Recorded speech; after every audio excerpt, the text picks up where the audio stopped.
In this video, we are going to cover section 3.1 on quadratic functions.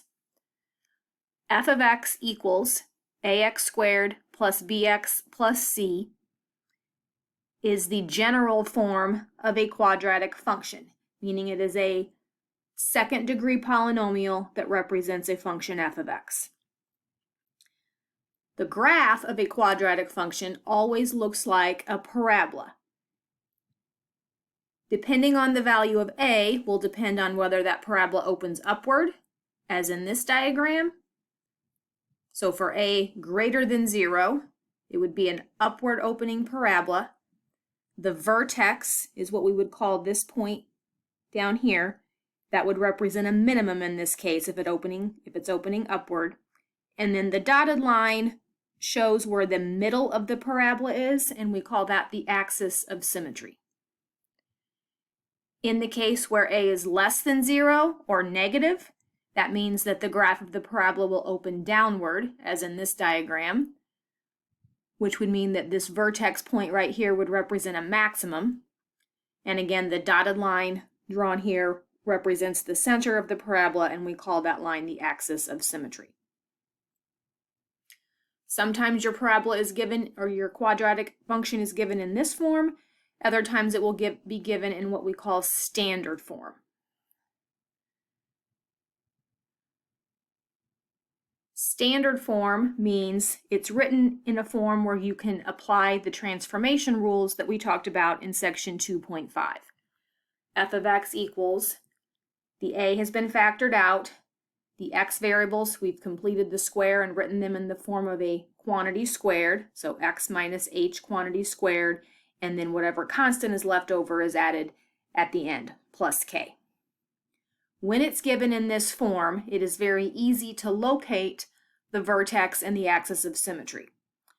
So if you think about your transformation rules from section 2.5, using the shape of the x squared graph parabola, the minus h, it could also be a plus h, in which h would be negative, but the h value indicates whether you're going to shift right or left. So if it's x minus h, you would be shifting to the right h units. And then the k would represent a vertical shift moving up or down. So in this form, if I go to the right h and then up k, my vertex point lands at the coordinates hk. So just identifying those numbers can tell you where the vertex would be. Your axis of symmetry is always the center of the parabola. And since it's a vertical line, its equation is always x equals. And since the vertex is always in the middle, it will always be x equals the x value of the vertex. So x equals h is the equation for the axis of symmetry. And the same rules apply in terms of opening up or down in terms of the value of a. If a is greater than 0, it's going to open upward. And if a is less than 0 or negative, it's going to open downward. If we think about the transformation application of that, if this number out in front is a negative number, it would turn it upside down and reflect it over the x-axis, right, indicating the downward opening parabola, and otherwise it would stay upward as the basic shape of x squared would be. So we're going to go through some examples today of identifying vertex, axis of symmetry, intercepts, and drawing a graph of parabolas given in either the standard form or the general form. We will have a formula on calculating your vertex for this form later in this section. So this first example we're going to look at gives us the quadratic function negative 2 x plus 4 quantity squared minus 8. So we're going to go through all the different things that we could possibly be asked to do with a parabola function or a quadratic function. So the first thing we would do here is identify your vertex. So if it's a plus 4, that would shift left 4, so the h value would be negative 4. And then the minus 8 at the end would indicate we're going to move down 8, so that would make the k value negative 8. So x minus negative 4 means h is negative 4, and then the minus 8 means k is negative 8. So remember to switch the sign here to get the h, but this number itself exactly is your k. The axis of symmetry, remember, is always an equation, x equals, and it's always whatever the x is of the vertex point. So it's x equals -4. When we're graphing a parabola, we're not going to apply our transformation steps. Instead, we're just going to plot the vertex, identify the axis of symmetry, and then typically from there we would use the x or the y-intercepts to plot additional points.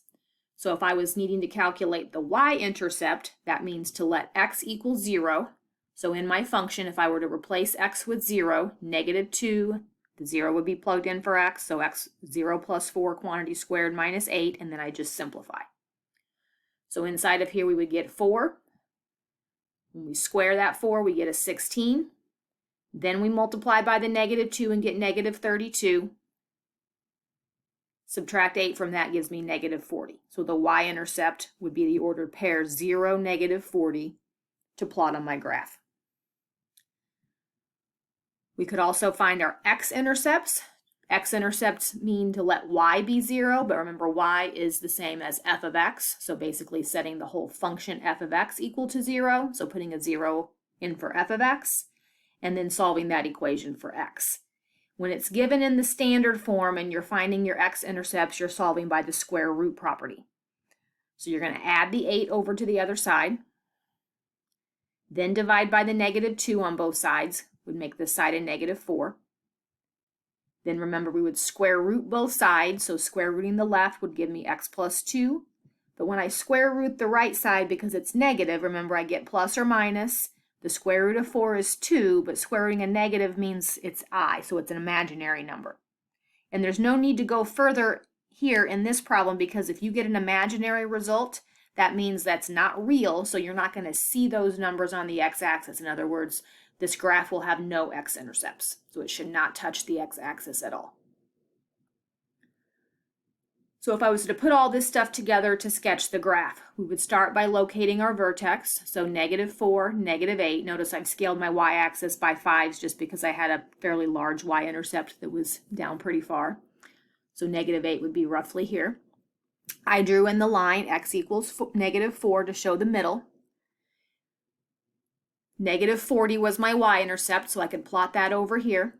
And I believe that's all you're going to need in my math lab to sketch the graphs of the parabolas using your parabola tool, plotting your vertex, and then locating one additional point. But if you needed a second point here, since I didn't have any x-intercepts to plot, you could always use the axis of symmetry to get a point on the other side.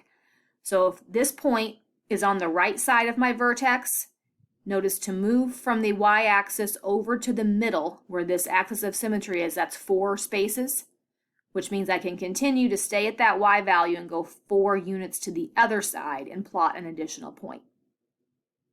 So the purpose of this dotted line is to show that the graph should look the same on both sides. They will also ask you to identify domain and range of most of these problems. Notice in a quadratic function that there are no square roots and there are no denominators or no fractions, so the domain will always be -infinity to +infinity on a parabola or on a quadratic function. And then your range will be determined by the y-coordinate of your vertex and whether the graph opens upward or downward. So if it opens downward, the y values start at -infinity down here and they go up to the top point right here, which had a y value of -8. So this time the range would be -infinity, -8, and then a bracket because that point is included. So let's look at how to handle this if the quadratic function is not in standard form. So if it was given in the general form, ax squared plus bx plus c. So you could rearrange that to standard form by using the complete the square process, but again, we can't guarantee that's always going to be convenient. So an easier way to go about graphing is to use what we call the vertex formula. So remember, the vertex is an ordered pair. So if it's given in this form, we're going to first start by calculating h, the x value of the vertex. So to calculate h from general form, the h value is equal to -b over 2a. So the opposite of the coefficient of x divided by twice the coefficient of x squared. The k value is simply the y value if this were the x value. So in other words, you're going to take what you get for h and you're going to plug it into your function. So you're going to evaluate f of negative b over 2a, or f of whatever h was. So we're going to plug h into the function f, and that's going to give us our k value. Then once we have the vertex, we could identify our axis of symmetry, right? It's x equals whatever h is. Intercepts are also easy to calculate here. If you were looking for the x-intercept, the y-intercept, you're going to let x equal 0. So the y-intercept is just going to be this constant. And then if you had to set the whole thing equal to 0, you could choose any method from section 1.5 to solve for your x-intercepts, factoring, quadratic formula, etc. So let's look at an example of a function that's given in that form. So here we have f of x equals 3x squared minus 12x plus 1.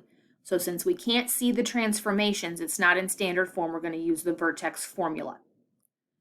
So h equals negative b. b here would be negative 12, so the negative of b divided by 2 times a, and a is the 3.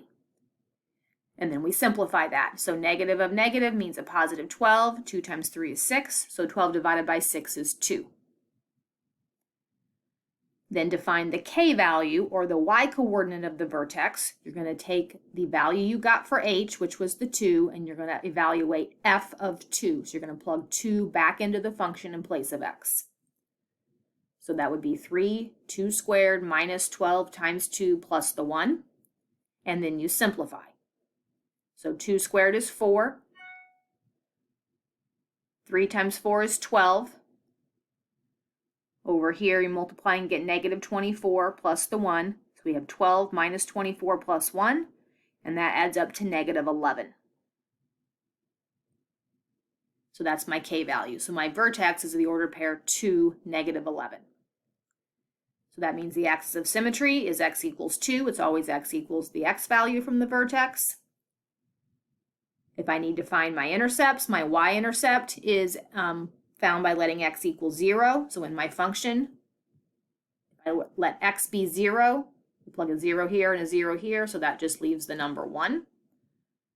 So my ordered pair is 0, 1. And I didn't find the x-intercepts just simply because we don't necessarily need them. Here's my vertex, 2, negative 11, right here. My axis of symmetry runs up and down right through the vertex, so that's the middle.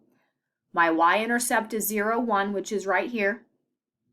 And then if I needed another point, remember I can go over to the vertex, which means 2 units to get to the middle. Then I go 2 units to the other side to plot a third point. This one would have x-intercepts that would land right here, and I could find those if I needed them. I don't think you're going to need them as long as you have 1 point at least. Other than your vertex, you'll be able to sketch, but you could set this equal to 0 and use the quadratic formula.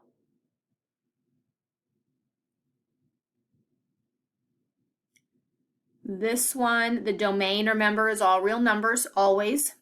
And since this one opens upward, the range means your y values, the lowest y value that's part of my graph is down here. That would be at negative 11.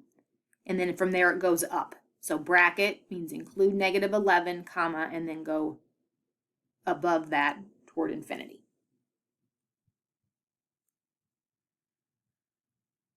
So this next one is just another example of doing the same thing. I wanted to look at this one because the function is given in standard form, but it's a little rearranged from how we're used to seeing it. So f of x equals 1 minus x minus 3 quantity squared. So instead of foiling this out and distributing and putting it in the general form, you can simply notice here that you have a negative multiplied by x minus 3 squared. I'm just going to put that part first. And then to that, you're adding on this 1, but the 1 happens to just be written first. So I'm just going to basically take this 1 and push it to the back side of that other expression. So negative x minus 3 squared and put the plus 1 at the end. Then it looks more like the standard form that we're used to seeing.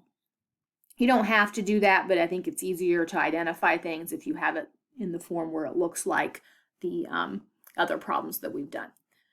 So here our vertex, this is x minus h, so h would be 3. And then this number back here, 1 would be your k, so 3, 1 would be your vertex. The axis of symmetry, again, x equals 3, coming from right here. The y-intercept, if I were to let x equal 0, I just went back to the original, but you could use either of these. But 1 minus, plugging in a 0 for x. Then we're going to simplify. So inside of here we subtract, and that becomes negative 3. Then I have to square, and that gives me a positive 9. So squaring the negative is positive 9. This minus sign is still in front, so 1 minus 9, negative 8.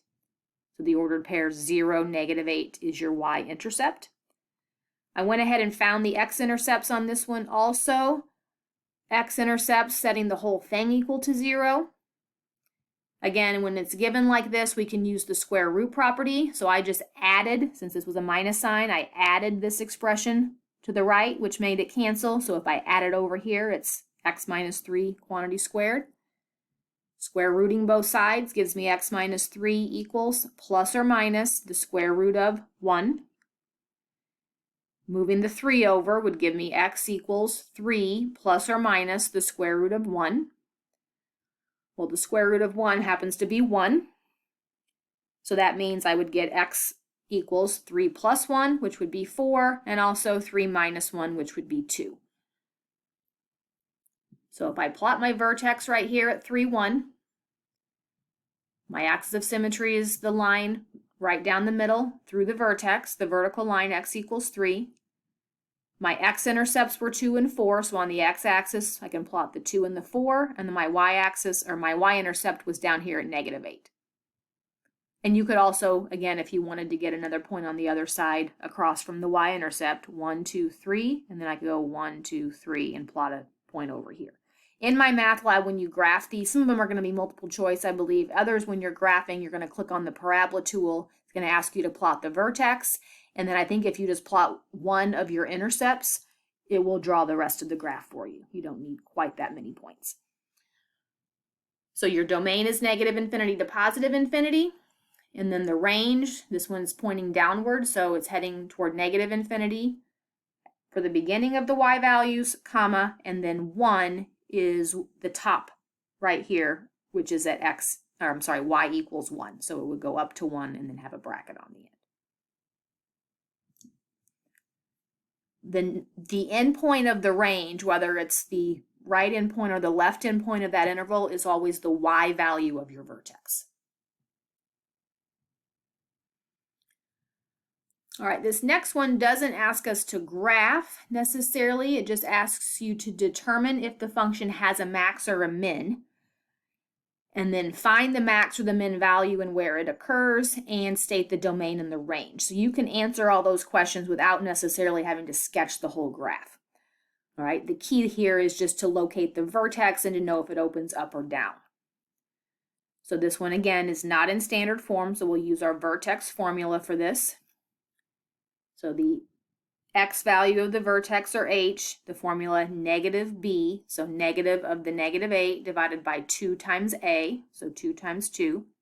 So this becomes 8 divided by 4, which is 2. K is plugging the value you get for h back into the function. So f of 2, so 2, and then 2 squared minus 8 times 2 minus 3. 2 squared is 4. Times the 2 is the 8, minus 8 times 2 is minus 16, minus 3, and then those numbers add up to negative 11. So your vertex is at 2, negative 11. So the next step would be to say, does it open up or down? Well, the a value is 2, right? So if a is equal to 2, that's greater than 0. So if it's a positive value for a, that tells me it opens upward, which means it looks like this, which would mean my vertex point would be a minimum, the bottom. Okay, so when it says, does the function have a max or a min, it would have a minimum since it opens upward. The minimum value is the y-coordinate of the vertex, negative 11, and it occurs at whatever the x value of the vertex is. So be careful about that vocabulary. The minimum value is the y-coordinate of the vertex. It occurs at the x. Or if it happened to have a maximum, the maximum would be at the vertex y value. It occurs at the x value.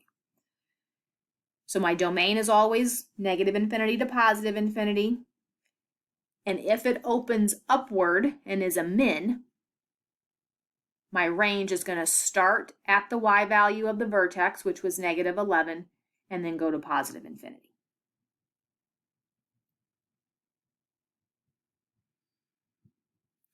And then our last example is similar.